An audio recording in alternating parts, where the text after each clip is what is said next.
प्रश्न 1।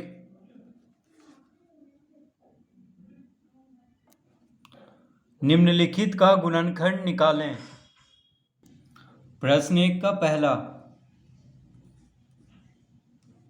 तो प्रश्न है x square plus 14x plus 45।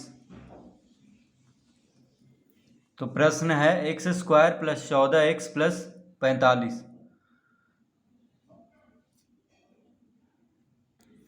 तो इस तरह का जब प्रश्न हो तो मध्य पद को तोड़ करके इसको हम गुणनखंड करेंगे। तो कैसे करेंगे? तो यहाँ पे देखिए तीनों प्लस में है, बीच में क्या है यानी मध्य पद क्या है 14x। तो जोड़ करके हमें कितना लाना है 14x और गुना करके लाना है 45x स्क्वायर, यानी गुना करके कितना लाना है 45x स्क्वायर और जोड़ करके 14 लाना है यानी 14x। तो 10 और 4 को जोड़ेंगे तो 14 होता है, लेकिन 10 और 4 को गुना करने में कितना होता है 40, हमें लाना है 45। ठीक है, तो 9 और 5, 9 5 14 होता है जोड़ने पे, और 9 और 5 को गुना करेंगे तो क्या आएगा 45, यानी 9 और 5 को जोड़ने पे 14 आता है और 9 गुना 5 यानी 9 पचे 45। तो हम क्या लेंगे 9 और 5 लेंगे। तो लिख लेंगे यहाँ पे x square plus 5x plus 9x plus 45, यानी 14x को हम लिख देंगे 5x प्लस 9x के रूप में, क्योंकि 5 और 9 को जोड़ने पे क्या आता है 14, तो x है साथ में, इसीलिए 5x प्लस 9x को जोड़ेंगे तो 14x आ जाएगा, और 5x और 9x को गुना करेंगे तो कितना आएगा 9 पचे 45 एक्स स्क्वायर। देखिए 9 पचे 45, x गुना x स्क्वायर, तो 45 एक्स स्क्वायर हमें लाना है गुना करके। ठीक है, यानी पहला पद और अंतिम पद जो है उसको गुना करके लाना है उतना। तो 45 एक्स स्क्वायर गुना करके लाना है और जोड़ करके कितना लाना है 14x। तो 5 और 9 को लेंगे, क्योंकि 5x और 9x को जोड़ेंगे तो 14x आएगा, और 5x और 9x को गुना करेंगे तो क्या आ जाएगा 45 एक्स स्क्वायर। अब एक्स स्क्वायर प्लस 5x में, अब ये दोनों का सार गुणनखंड क्या है x है, दोनों में x है, x इसमें भी है यानी x यहाँ पे भी है और x यहाँ पे भी है, यानी दोनों में x है, तो x को कॉमन ले लेंगे। तो x कॉमन लेंगे तो x का घात 2 है तो x बच जाएगा, और x कॉमन ले लिए हैं तो यहाँ पे क्या बच जाएगा 5, यानी x प्लस 5। x कॉमन लेने पे क्या बच जाएगा कोष्ठक के अंदर x प्लस 5। अब इन दोनों में सार्व गुणनखंड क्या है, तो 9 से देखिए 45 कट जाता है, 9 पचे 45, और यहाँ भी 9 है, तो 9 कॉमन हो गया दोनों में, यानी दोनों का सार्व गुणनखंड क्या हो गया 9। तो 9 कॉमन ले लेंगे तो यहाँ पे x बच जाएगा, और 9 पचे 45 यानी 9 पचे 45 यानी यहाँ पे 5 लिख देंगे। ठीक है, क्योंकि 9 कॉमन ले लिए हैं तो 9 पचे 45 होता है, यानी यहाँ पे 5 लिख लेंगे। तो इसका उत्तर कितना हो जाएगा, अब x प्लस 5 x के साथ भी गुना हो रहा है और x प्लस 5 9 के साथ भी गुना हो रहा है, तो x प्लस 5 को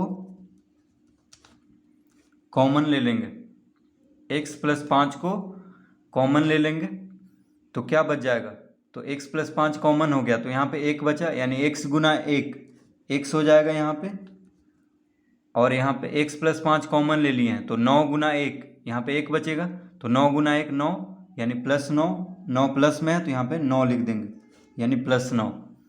तो इसका गुणनखंड क्या हो गया x प्लस 5 गुना x प्लस 9। तो x square plus 14x plus 45 का गुणनखंड हो गया x प्लस 5 गुना x प्लस 9। तो इस तरह से इसका गुणनखंड करेंगे।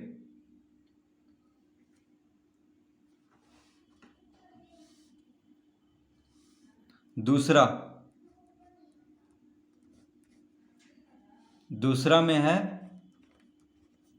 X square plus 11x plus 24 x square plus 11x plus 24। तो इसमें मध्य पद क्या है, 11x है, और पहला पद है एक्स स्क्वायर और अंतिम पद है 24। तो पहला पद और अंतिम पद को गुना करेंगे तो कितना होगा, 24x स्क्वायर। देखिए 24 गुना एक्स स्क्वायर 24x स्क्वायर हो जाएगा। और मध्य पद क्या है, 11x। मध्य पद क्या है, 11x है, तीनों प्लस में है, तो इसका मतलब हुआ कि जोड़ करके कितना लाना है, 11 लाना है, यानी 11x लाना है, और गुना करके लाना है 24x स्क्वायर, 24x स्क्वायर, यानी गुना करके 24 लाना है और जोड़ करके 11 लाना है। तो 7 और 4 को जोड़ेंगे, 7 4 को जोड़ेंगे तो कितना होगा, 7 4 11, लेकिन 7 और 4 को गुना करेंगे तो 7 चौक 28 हो रहा है। हमें कितना चाहिए, 24 चाहिए, तो 7 और 4 नहीं होगा। अब 5 और 6 को लेते हैं, तो 5 और 6 को जोड़ेंगे तो 11 आ रहा है, 5 और 6 को जोड़ने पे 11 आ रहा है। और 5 और 6 को गुना करेंगे तो क्या होगा, 5 6 30, लेकिन हमें चाहिए 24 गुना होके, तो ये भी नहीं होगा, 5 और 6 भी नहीं होगा। तो 3 और 8 को ले लेते हैं, तो 3 और 8 को जोड़ेंगे तो 11 हो रहा है, ठीक है। और 3 और 8 को गुना करेंगे तो क्या हो रहा है, 24।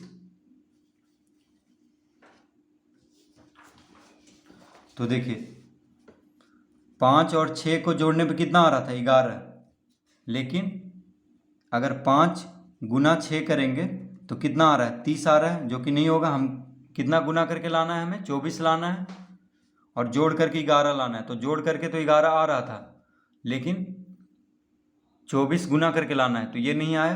तो 3 और 8 लेंगे, तो 3 और 8 को जोड़ेंगे तो 11 आ रहा है, और 3 गुना 8 करेंगे तो यानी 8 तिया 24, यानी 3 और 8 लेंगे, ठीक है, क्योंकि जोड़ करके 11 आ रहा है और गुना करके 24 आ रहा है। तो हम यहाँ पे लिख लेंगे x square plus 3x, x से साथ में तो 3x लिख लेंगे प्लस 8x, ठीक है, क्योंकि x से साथ में, तो 3x प्लस 8x प्लस 24।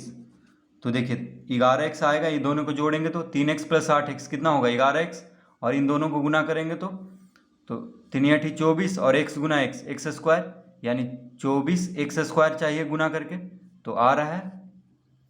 अब क्या करेंगे, इन दोनों पद में से जो दोनों में है उसको कॉमन ले लेंगे। तो x यहाँ भी है, x यहाँ भी है, तो x कॉमन हो जाएगा। तो यहाँ पे x स्क्वायर है तो x बच जाएगा कोष्टक के अंदर, x कॉमन ले लिए हैं तो 3 बचेगा यहाँ पे, प्लस अब 8 से 24 कट जाता है 3 बार में, 8 तिया 24, तो 8 हो गया दोनों का गुणनखंड, यानी दोनों का सार गुणनखंड। तो 8 कॉमन ले लेंगे तो x बचेगा यहाँ पे, और 8 तिया 24 होता है, यानी यहाँ पे 3 लिख लेंगे। तो x प्लस 3 x के साथ गुना हो रहा है और x प्लस 3 8 के साथ गुना हो रहा है, तो x प्लस 3 को कॉमन ले लेंगे, x प्लस 3 को कॉमन ले लेंगे तो क्या बच जाएगा, तो x प्लस 3 कॉमन ले लिए तो यहाँ पे x बच गया, x प्लस 3 कॉमन ले लिए तो यहाँ पे क्या बच गया, प्लस 8। तो इसका गुणनखंड क्या हो गया, x प्लस 3 गुना x प्लस 8, तो x square plus 11x plus 24 का गुणनखंड हो गया x प्लस 3 गुना x प्लस 8।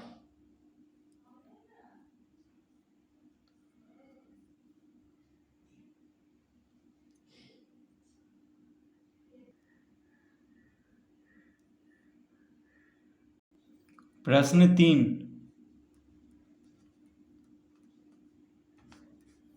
तो प्रश्न 3 में है x square minus 5x plus 6,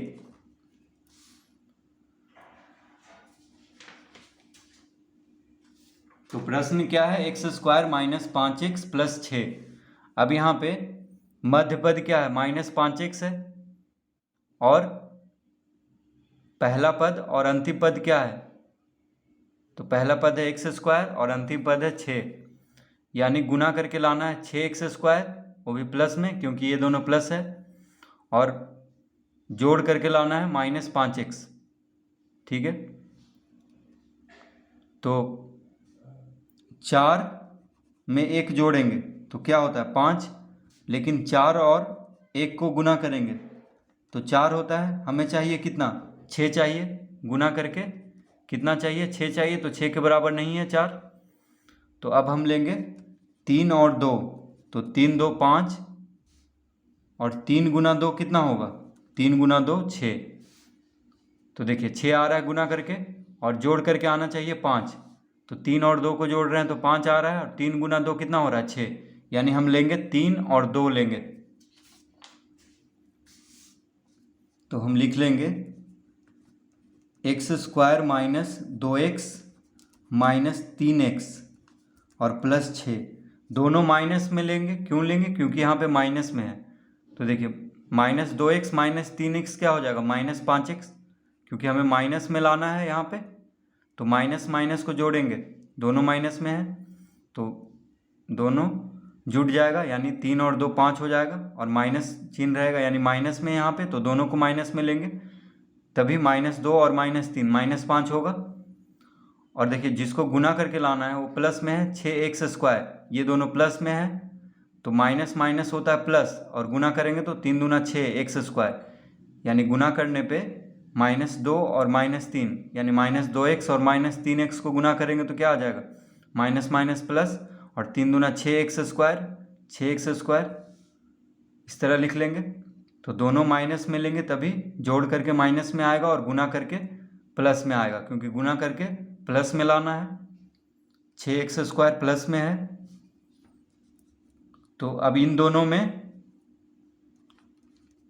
x है, दोनों में देखिए x यहाँ भी है x यहाँ भी है, तो x को कॉमन ले लेंगे तो x² है तो x माइनस, अब x कॉमन लिए हैं तो यहाँ पे 2 बच जाएगा यानी -2।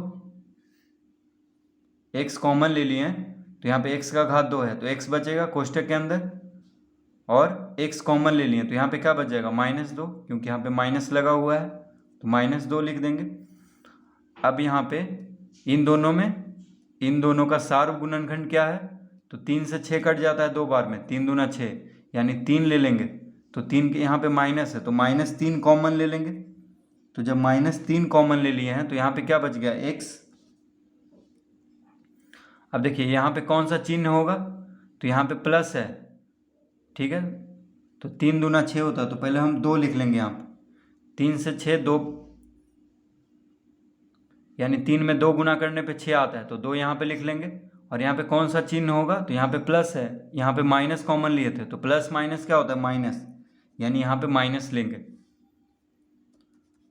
तो x -2 x के साथ भी गुना हो रहा है, और x -2 -3 के साथ भी गुना हो रहा है, तो x -2 को कॉमन ले लेंगे। तो x -2 जब कॉमन हो गया तो यहाँ क्या बच गया, यहाँ पे x, और x -2 कॉमन हो गया तो -3 यहाँ पे बच गया। तो इसका गुणनखंड क्या हो जाएगा, x -2 गुना x -3 यानी x² -5x प्लस 6 का गुणनखंड क्या हो जाएगा, x -2 गुना x -3।